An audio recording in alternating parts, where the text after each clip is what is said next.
do after your PhD? Uh, I'm gonna make an ATT for my friend for now. Everything starts with circles and lines that turn into this circular feet of the ATT. Later on, we proceed on punching the upper surface in order to create a hole that will be used to insert a wooden dowel, which provides the support and the movement of the foot jerk of the machine.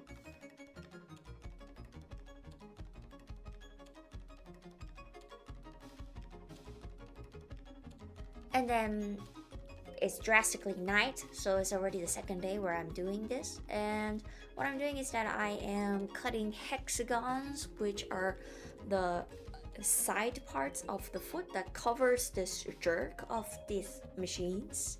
I don't know why, but yeah, that's me pretending to be a very professional craft YouTuber by using a ruler and the X-Acto knife, but you will later see I'm more like a freestyler, so all these like measurements of exact angles and stuff don't do much for me. So right now what I'm doing is that I'm cutting the leg of the ATT. This is like the under leg part, the lower leg part of the machine, and you already see that I'm just like eyeballing the measurements of the leg.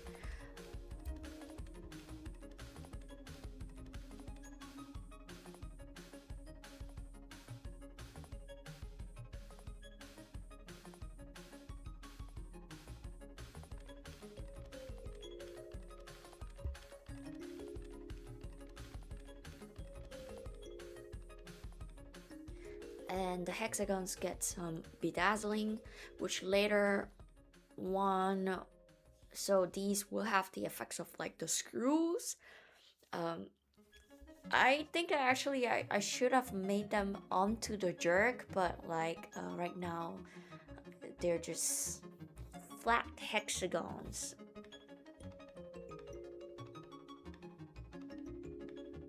My god, my hands look so dry. And I am trying to do the best that I can to glue them, and bam! I already made 4 legs.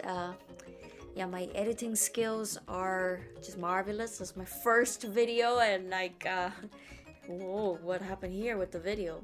And now I moved on to making the hip bones of the machine. I don't know how everything is called. I don't know. I'm just assuming this is like the hip bone. So it's the upper part where it will be attached to the whole body of the ATT.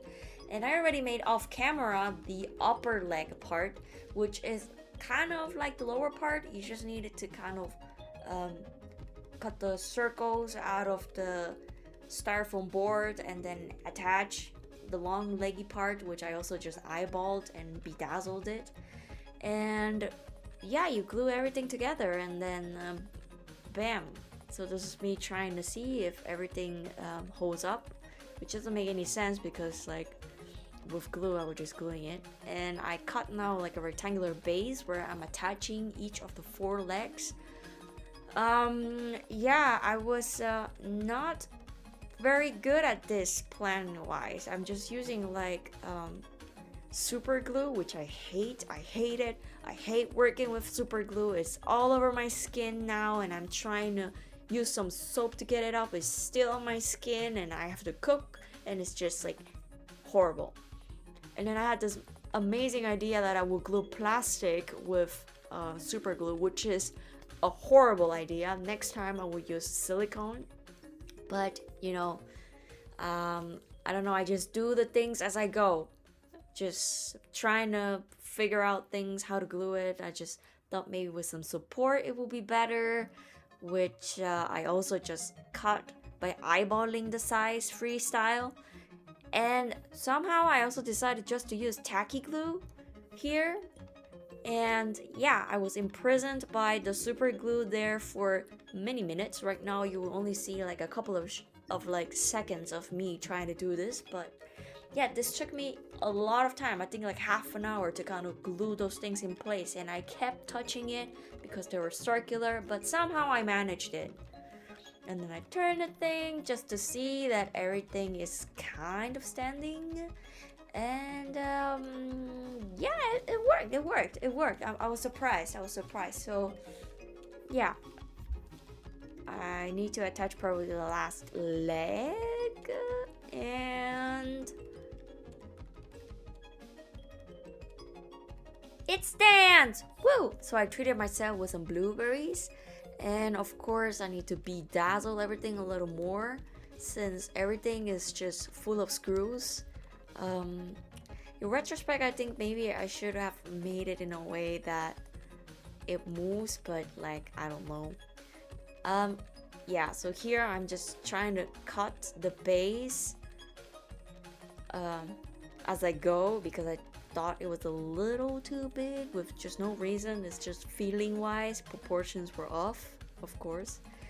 And yeah, now I'm making the base parts, so the sides of the bigger part of the machine, and I already measured and calculated the size, but later on you will see that none of this matters because I just cut everything.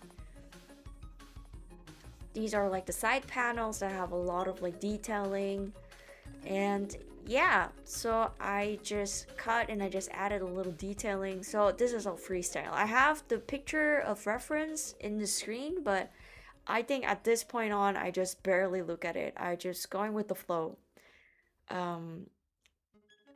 Yeah, everything by the flow. This is the back and the front. And now I am using the toilet roller left over for the neck and the head of the AT-AT. So I realized during the edits that I actually deleted all the original clips of the video recording. I don't know why. So I just have this video, which was my first like editing video clip. So cannot show you more aspects of this AT-AT, but somehow I thought back then when I did the first edits that this would be very interesting for people to see my thought process, where I just stick everything together with some masking paper tape and just hold it and figure out if the size is correct. These are like the side loopies or the ears of the AT-AT. I don't know what they're called, but they were extremely hard to work with because they have like a circular surface, and they have a lot of gum, these AT-ATs, so I had to somehow magically glue them with tacky glue, but it worked, so nothing to complain. This is the front part. It has like this red color. I'm not sure, I think in the movies you don't really see it, but I just imagine, you know, Minnie's red color. These are like the big guns of the AT-AT. Some chopsticks that I just very carefully break.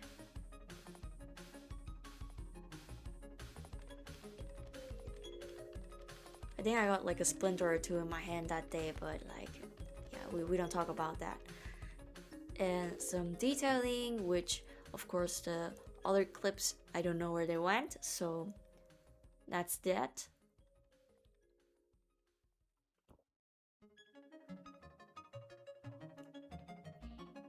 And more details, like I realized there's a lot of paneling, a lot of iron paneling on this machine, on the sides.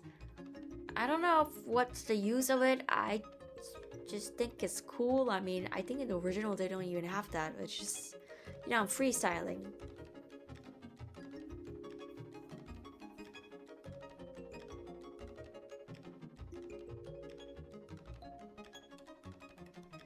And the neck, because it's more like a tubing kind of situation, I thought I could use like a cord to wrap around it to create this thing. And the back of the AT-AT, I just completely had forgotten about it until now, so I just decided to just glue anything that makes it look like a machine I use this kind of popsicle candy sticks, which I cannot find anymore in my room, but maybe they will just pop out of the nowhere somewhere. And I'm done. It looks okay, but I think coloring or painting is now needed.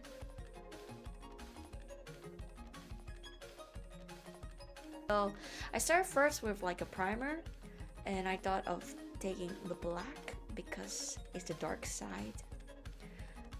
I actually thought that it looks much better in black than the original gray, but my friend is like a big Star Wars kind of aficionado, so I thought maybe the original color is the best, and I actually enjoyed using my air sprayer after leaving it abandoned for like years.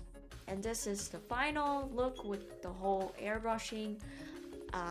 We need to do some weathering and tethering of the machine, and I started using some brown paint which got soaked up by the carton because everything in this thing is made out of paper or plastic, so it was a little hard with it. And then I added some highlights. I don't know, I thought it would be a nice detail on it.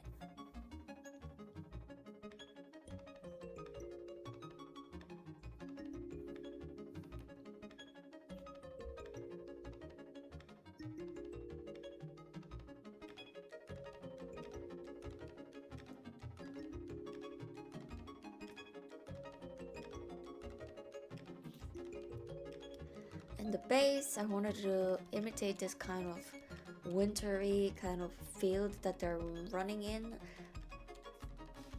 And there you have it, my AT-AT, my first build for this channel. I think it turned out alright. I think I could have like been a little more close to the reference pictures, but I think it looks fine.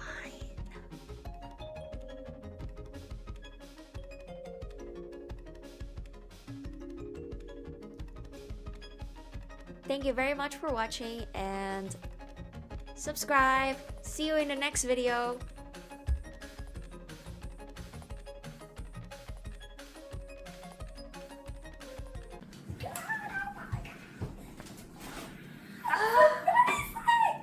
Oh my god, it's crazy. How the